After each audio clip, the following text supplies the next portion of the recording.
Hey,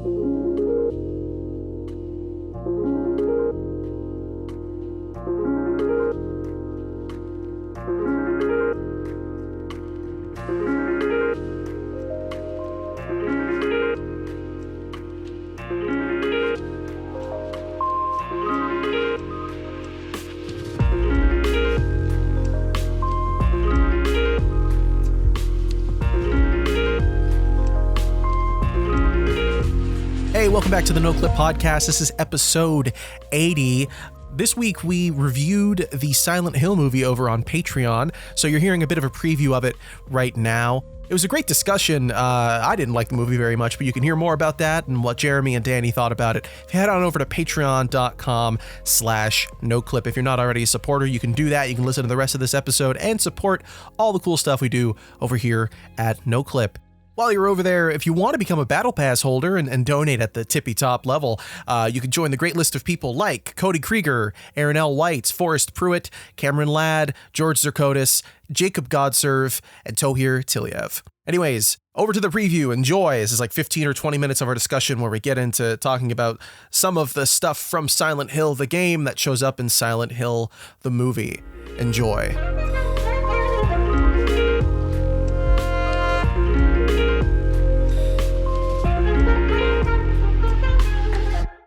So most of the movie basically takes place, as Jeremy said, with Sean Bean kind of bouncing around the real world trying to find his family, and Radha Mitchell trying to find her daughter and sort of interacting with all of the crazy beasts.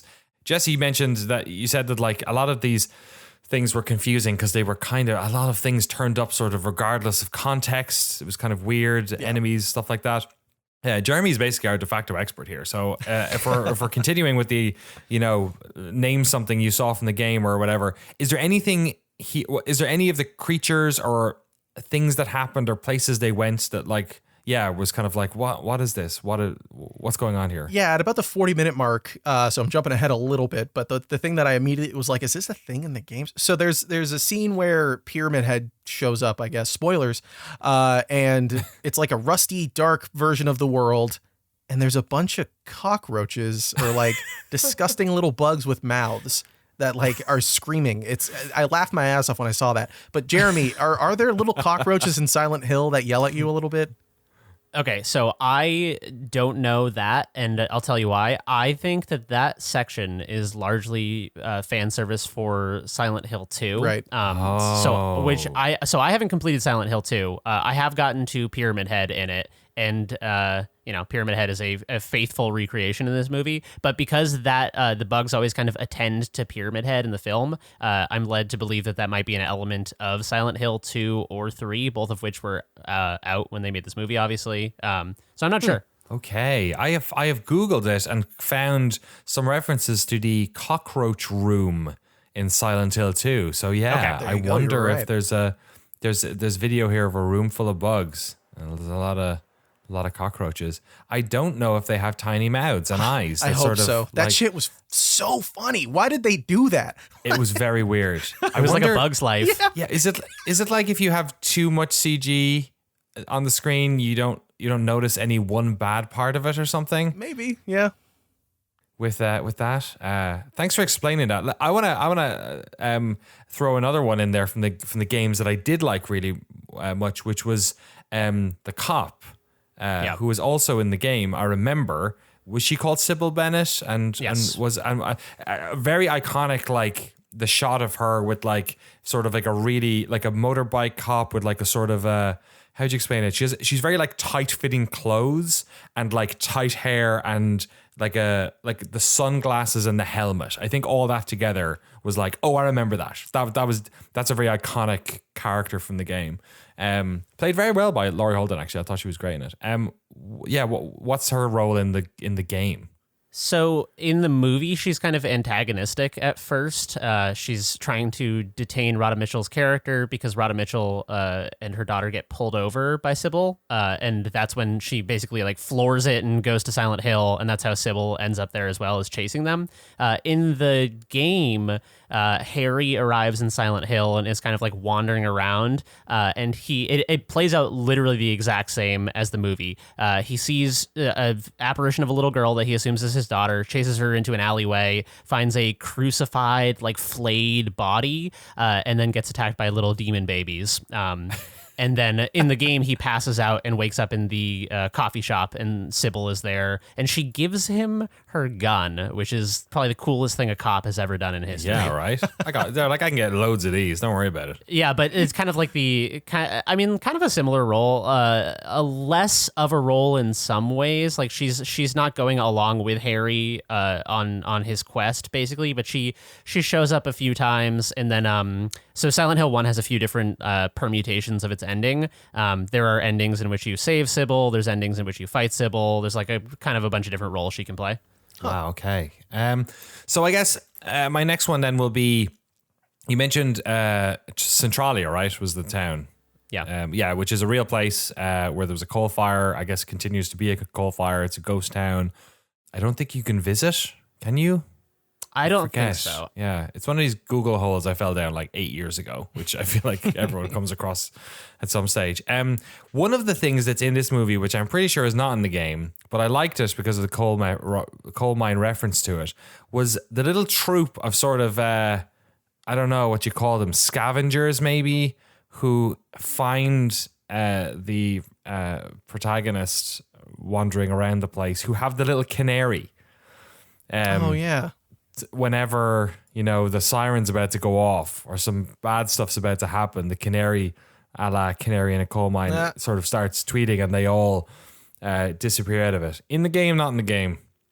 Not in Silent Hill 1, Okay. potentially in the latter half of Silent Hill 2, but I have not seen. Yeah, they're kind of dressed in like big, heavy coal miner outfits as well, and they have like the big battery pack flashlights like coal miners and stuff. I haven't seen them in any of the games. They don't exist in the first 1.5 games. Okay. What did we all make then of that sort of like revelation, right? Is that after a while, it is kind of just like Lady walking around town. She's basically finding very subtle clues that she is taking whole cloth to mean I should go to this place. Kind of like a video game, honestly. Like I went to the place and I found the blue key. I need to go find the blue door. I found the tiny piece of a hotel like key thing, so I should go to the hotel and then, you know, whatever. I guess that's where she finds her first sort of occultist who's being attacked by the witchy lady. And you're like, oh, people are in this town. But what did you make of the whole, I guess, revelation of this church and this cult and the sort of matriarch of that cult? And because it kind of does, it's the only real like explanation. I guess later on she gets literally an explanation, like a cutscene telling what actually happened. But it's the first big like sort of insight into what's actually going on, what the rules are, or they can't go in the church, or I mean the bad stuff can't go in the church, all that sort of stuff. What did you make of that, Jesse? Was that something that you thought sort of made the world more interesting or less interesting, or that was the first point I actually like was watching the movie. Everything else up until that point was kind of like we're in a haunted house that's sort of lightly Silent Hill themed. I think like there are bits and pieces where they're walking around, and I was just like, is this like a Spirit Halloween version of Silent Hill for the first hour of this movie? Like they'd be called like Quiet Mountain or something. Like that's what the packaging would say when you go to buy it. But then this witch part came up, and there's like this occultist stuff, and I was like, all right, I'm paying. I see what's going on. I'm watching this movie now. I actually thought that was like a relatively just like enjoyable part of the movie. Like I started being like, okay, what's going on here? I think a lot of the writing there was a little awkward and stilted. Like people were saying 3 or 4 words at a time at each other. Like that was a conversation somehow. No one exposited anything. Like it was just a lot of quick jabs back and forth that like didn't matter and didn't supply anything, but the theming was cool, and I feel like the resolution that you get from everything with the witch and the occult stuff was interesting, and the regular cult stuff, not even the occult stuff.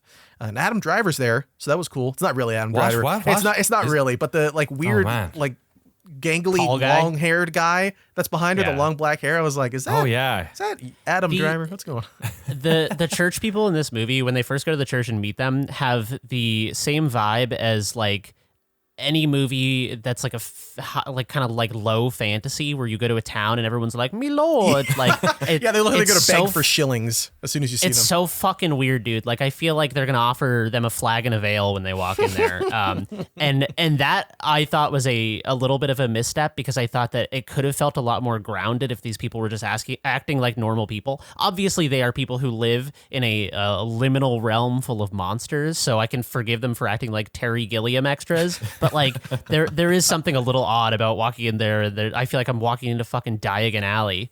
Yeah, they had a lot of the shots as well. They sort of just had everything in focus a lot, which I feel like did this awkward thing of you basically staring in the faces of all these extras all the time. You know what I mean?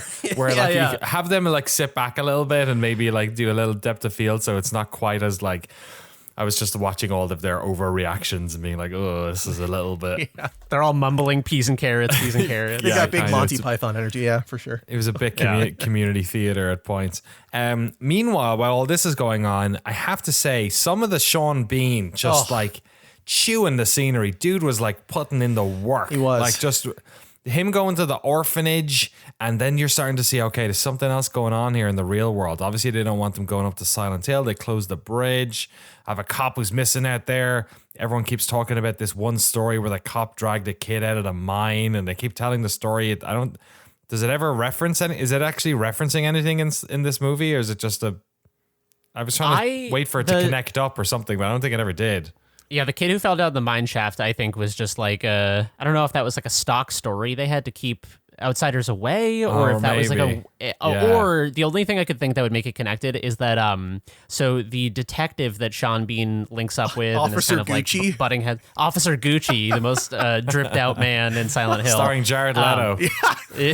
I was like, we need Frank here to do Papa Gucci and Mama Gucci. So he when Alessa is burned, which the circumstances under which Alessa is burned in this movie are totally different than the video game. We'll get into that in a minute. But Officer Gucci is the one who pulls her out of the fire, and his hands are all burned up. I was wondering if maybe the like mine shaft thing was a reference to Alessa, but it doesn't really match up. Yeah. But this is the moment where it is worth mentioning that in Silent Hill the movie, the coal seam fire that is burning underneath Silent Hill, a la Centralia, is started by the ritualistic fire that the church people are burning Alessa in, which is the funniest fucking thing ever, because it is like it's like a bonfire, like it's not that big, and the sort of like vessel for it tips over, and then it kind of just like lights the room on fire, and I had to pause the movie and go, wait, is that how the coal fire started? Because it's like a coal mine is like 1,000 feet underground. Is that actually how it happened? That is actually in the canon of the movie. That is how the coal fire started. Amazing, man. They really just couldn't like light even candles on the surface just in case. Yeah, no, that's crazy. Did it fall down a pit or something? Yeah. Or like there an seems open to be pit, like a weird open pit. It's Not just an open sinkhole in the middle of the city. They just threw it down there. Like, we don't need this anymore. Yeah, I guess just bad luck, man. It seems like, so later there's kind of a big pit that opens up in the earth down to the hospital of the hospital basement, but it's like 1,000 feet below the church. The topology of this place is very confusing. And now also, now that I'm like actually thinking about it for a quarter of a second, it is a little bit weird that like the sort of mine is almost inconsequential, because also the like Silent Hill liminal realm they're in is not necessary. Like I guess it's like it could just be foggy. It's not actually the town, because the town itself isn't actually that. The town itself isn't actually that ashy when like Sean Bean is bouncing around trying to find his wife and sort of passing through her in a sort of a like the Ghost the movie style way. He's like,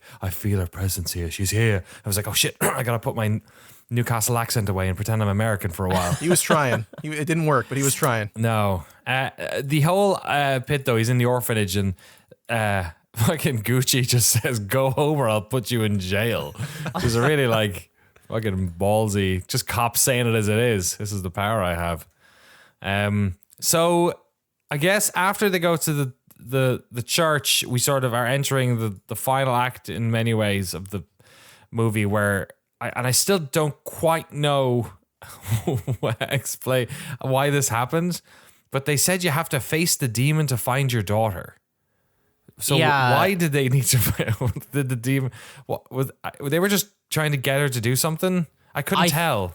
I feel like they were just trying to get her to kill herself. I'm not sure. Yeah, but then Yeah. there's that bit where she pulls the locket off and she sees the picture and she's like, "Fucking witches! Yep. You're witches!" And then Yeah. and I was like, "Oh, I thought they were trying to kill you, but like actually maybe they weren't trying to kill you because now they're really trying to kill you." So the locket that so the leader of the church has Radha Mitchell. I keep calling her Radha Mitchell because I can't remember the character name. The protagonist. Her locket has a picture of her daughter in it, Sharon, who is identical to Alessa. And so the church leader pulls it off and sees that her daughter is a doppelganger for this like demon girl that they burned essentially.